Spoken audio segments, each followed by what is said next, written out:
Two-time world boxing champion Amir Khan thought that he was going to die when he was robbed at gunpoint in London on Monday night. Amir and his wife were leaving a restaurant when two masked thieves struck. So, if you have a look at this video from the CCTV footage from Mail Online, a car pulled up as the boxer was walking across the road. One of the thieves had a gun to his head and made him hand over his watch worth £72,000. Well, awful moment for them and utterly terrifying, I would think. They're now away doing something different and happier in Dubai. But goodness me, the two of you, that must have been a terrifying moment, Amir, even for you, you know, champion as you are, boxing champion, know how to handle yourself, your face suddenly with a gun. Yeah, definitely. You know, we just walked out the restaurant, me and my wife, and as I crossed the road, I was literally just getting into the car. That's when I saw someone run up to me. See, at first I thought maybe it's like a friend of mine or something, you know, trying to scare me.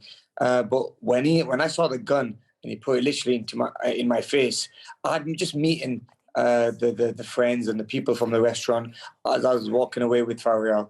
That's where they ran at me, and literally it's the first time ever in my life I've had a gun. I've even seen a gun in the UK. But for someone to have that on the streets just makes it so unsafe. I mean, that could have been anyone. And I couldn't really retaliate at all because my wife was next to me. God forbid the person shot the gun and it hit my wife. And I'm so happy that Faryal ran back and she made it away from that scene, because anything could have happened. As you see, Faryal's right there in the middle, and she then ran back. Could have been hit by a car. I mean, literally so close from being hit by the car. And then, luckily, the other workers and the owners of the restaurant ran over to make sure that I was okay, but it was a bit too late by then. And you come in just days before to talk to us on Good Morning Britain, and you were talking about things that were very important to you, weren't you? About the situation for Muslims in Ukraine at the moment. And I think you came in wearing a watch. I don't think you wore it actually on air, but you came into the studio. And this is a watch that's £72,000. Do you think that the robbers knew who you were and therefore likely to have a very valuable watch? Or do you think you were just in the wrong place at the wrong time? Targeted or not, I suppose, Yeah, I think they definitely knew who I was. Obviously, all my life, for the last 15 years, I've been wearing a nice watch. I treat myself, this was a watch I treated myself after a fight.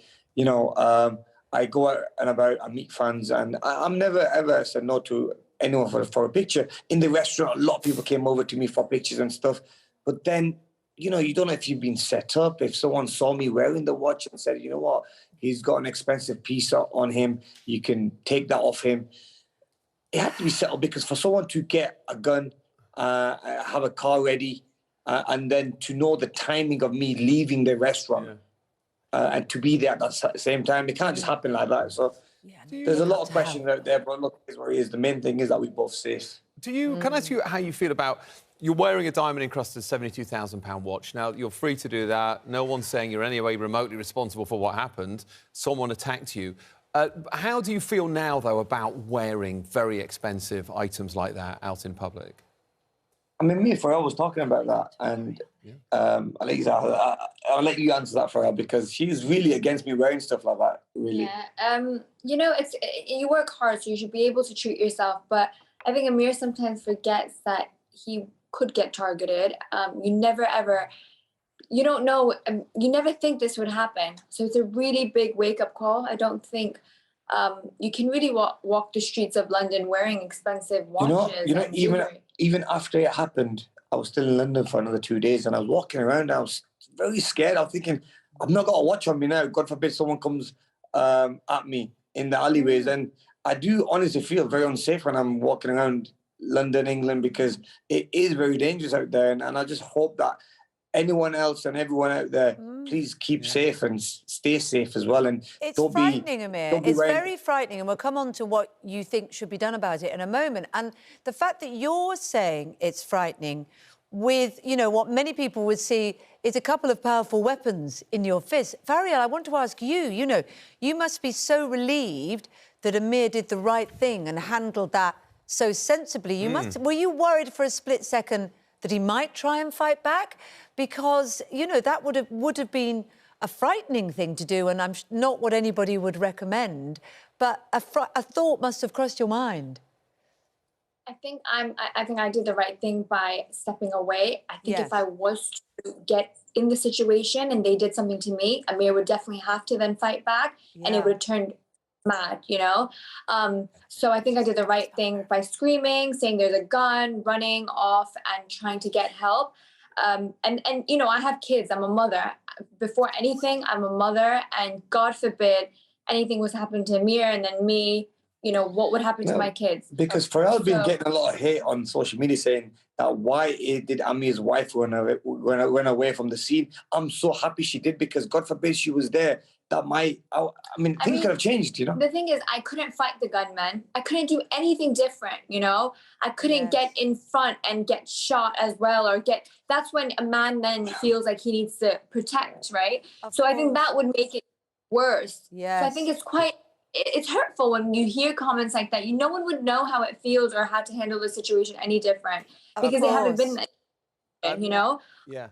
My first instinct was obviously hoping Amir's safe, but was my children, you know? Yeah, of course. Understandable. Understandable, now, yes. You've been very critical of the Mayor of London, Sadiq Khan, and you've also said that, you know, London, in a fundamental way, no longer feels safe, and you've, to some extent, put that at his door as well. The Mayor of London has said, we've got a statement here, that he is appalled at what happened to you, Amir. He is investing record amounts, he says, in policing, and has 1,300 additional police officers on the streets, and is funding programmes to provide positive opportunities, I'm quoting here, of course, and support for 100,000 young Londoners. What do you make of that statement, and why do you see him as bearing some responsibility for what's happened?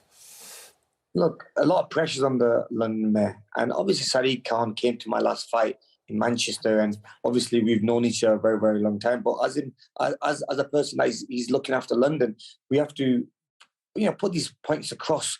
London is a very dangerous place now to visit. I mean, since Sadiq has come into power, the crime rate has gone up by 30%. It doesn't feel safe walking around. I think what Sadiq is doing now by saying that he's going to increase the police, increase more police on the streets and stuff like that. I think that's what London needs. And, you know, since this happened with me, obviously I started to reading up on other things that have happened in London.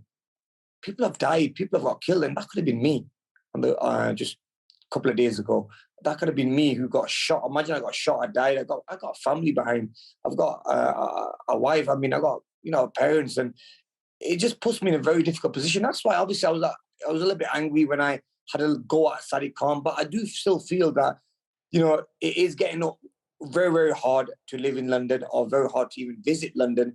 People are not coming to UK now from places like Dubai, Saudi Arabia, who used to normally come there. A lot of them being robbed, a few people I know that have been killed, or heard of. But the thing is now, I think Sadiq just needs to increase the security and the policing in that area. Amir, listen, when you were here last, you were saying that you were thinking all the time about retiring but didn't know what to do next. Maybe this is your cause. Maybe you should get involved and work with the Mayor and lend your voice to it, because it's a very powerful case both you and Faryal make. You know, now it is, because obviously we've experienced that. You know, normally when you don't experience stuff like this, you don't know how to go about it. But now we've experienced it on first hand. I think it'd be good to do something with the government, help the government. And if we can help the Mayor, I'd love to do that, because we just want to make England a safer place. Well, Amir and Faryal, thank you for talking to us. It's a lot to process, a lot to deal with, and it's something that you're still dealing with. It's happened so recently. So all the very best to you, and thank you for sharing your story with us today.